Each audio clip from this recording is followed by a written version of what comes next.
What if I told you there was a place in history so terrifying that it made the scariest ocean predators of today look like cuddly kittens?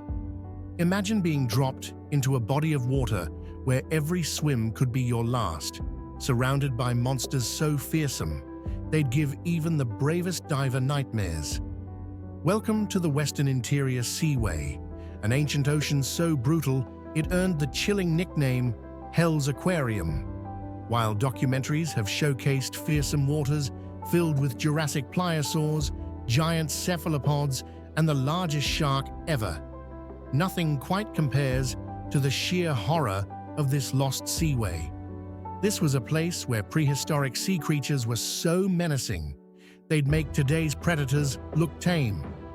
Buckle up as we dive into the depths of this hellish aquatic realm and uncover why the Western Interior Seaway was the ultimate nightmare for any swimmer. Ready to face your deepest fears? Let's dive in.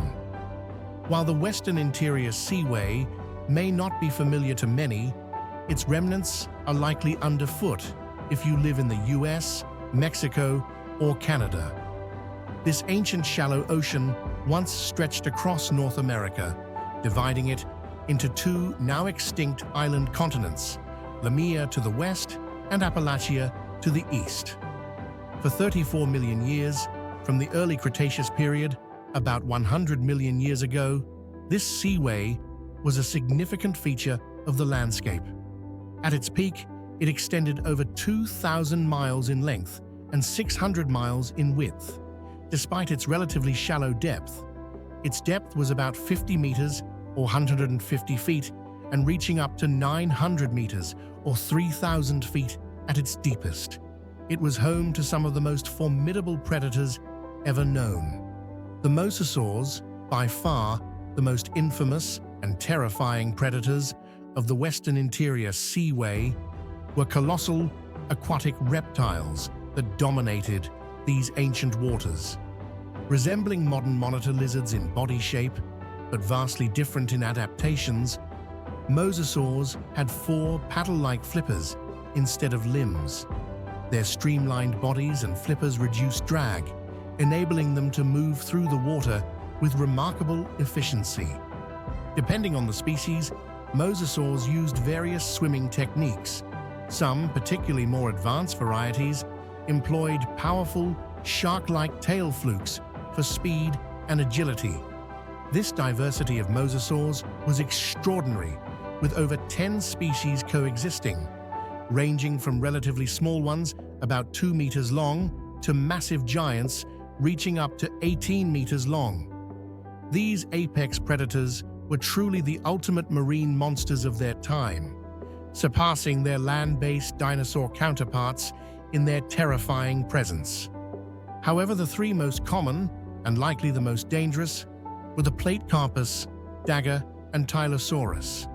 These were the primary mosasaurs in the region, with many fossils remains from this era attributed to them. Among these, Cledastes was the smallest, but still a significant predator. Growing up to 20 feet in length, Cledastes was similar in size to the largest recorded great white sharks, though it was much narrower. This streamlined design made Cledastes exceptionally agile, allowing it to catch a wide range of fish and invertebrates in the shallow parts of the seaways. Although it wasn't necessarily a threat to larger animals, its capability for a powerful bite and potential ability to venture into freshwater environments made it a persistent danger, and thus a creature you would definitely want to avoid in the waters of the seaway. Things get terrifying with the plate carpus, a mosasaur larger than Cledastes. Reaching up to 7 meters in length and weighing around 1 ton, it was comparable to a giant Nile crocodile. However, it might not have been the apex predator it appears to be.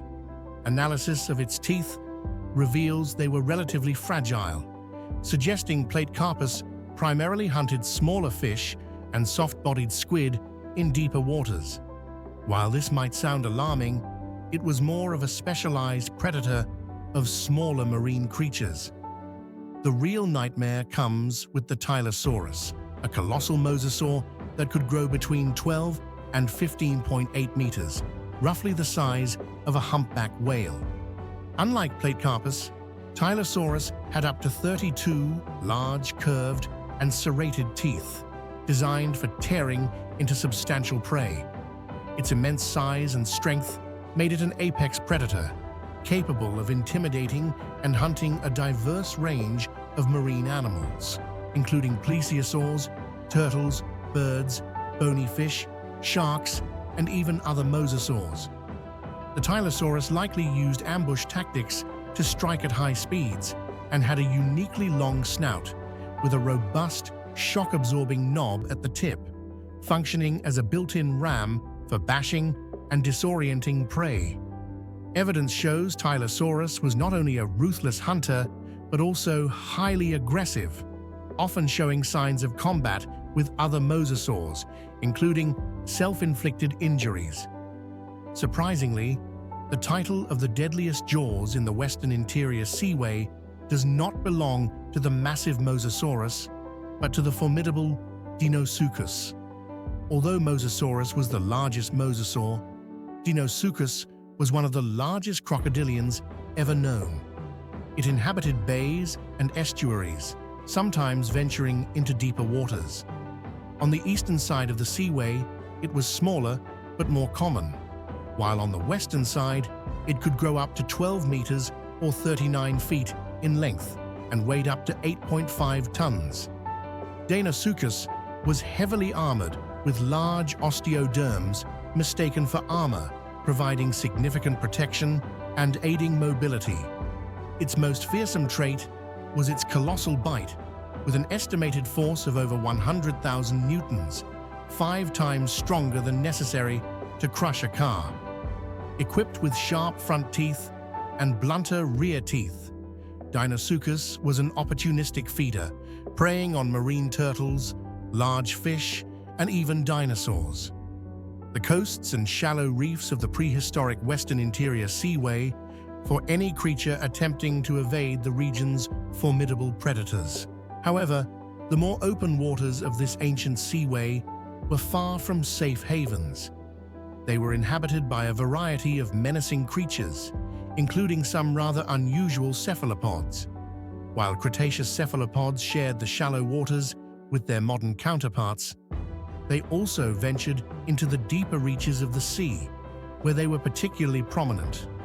Although these cephalopods were not as fearsome as the massive mosasaurs or the formidable Deinosuchus, they were nonetheless formidable predators in their own right, preying on whatever marine life drifted their way.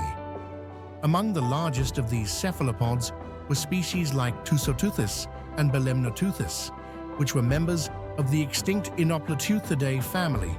These ancient cephalopods could grow to impressive sizes, comparable to today's colossal and giant squids, sometimes reaching lengths up to 3 meters or 10 feet. Tusoteuthis and Belemnoteuthis, two giant cephalopods, often cause confusion among paleontologists due to their similarities. Both were large, stout squids, more closely related to modern octopuses in their juvenile stages. As hatchlings, they were small and vulnerable, becoming prey for various prehistoric marine animals, as evidenced by ancient fish stomach contents. To counter this, they evolved rapid growth rates and size variation, ranging from arm's length to 3 meters, 10 feet. Adults were active predators, using their tentacles and beak-like jaws to capture prey. In contrast, Parapuzosia, a member of the ammonite order, had protective spiral shells and was related to modern nautiluses. Parapuzosia was the largest known ammonite and the heaviest cephalopod ever discovered, surpassing even the giant and colossal squids. Its shells could reach up to 3.5 meters or 11 feet in diameter, and when including its fleshy body, it likely weighed over 1.5 tons, with nearly half that weight in the shell alone. Without the shell, Parapuzosia could extend to an impressive 18 meters or 60 feet, about twice the length of a whale shark, making it the heaviest invertebrate of all time. Despite its enormous size, much of Parapeuzosha's lifestyle remains unknown, as its order and close relatives are extinct. It lived in the upper layers of the western interior seaway, usually above 250 meters in depth. Though not as elusive as today's giant squids, Parapeuzosia's slow movement may have led it to scavenge or ambush rather than actively pursue prey like fish, other cephalopods, or marine reptiles. The fate of sea monsters from the western interior seaway is intriguing. As the seaway shrank, some species gradually declined or evolved into new forms. The asteroid impact 66 million years ago, however, was the most significant event, causing massive tsunamis and environmental upheaval. This catastrophe, evident from fish with iridium in their gills, led to the extinction of many sea monsters and ended what was known as Hell's Aquarium. Yet, marine life continued to evolve, with North America later seeing a dolphin species with spear-like teeth. And that's it. From colossal mosasaurs and armored crocodilians to gigantic cephalopods, this prehistoric ocean was a real-life horror show, making modern ocean predators look like mere minnows in comparison. If you enjoyed this dive into prehistoric terror, make sure to hit that like button and subscribe for more deep dives into the bizarre and the unbelievable. Don't forget to ring the bell so you never miss out on our latest content. Thanks for watching, and until next time, keep exploring and stay curious.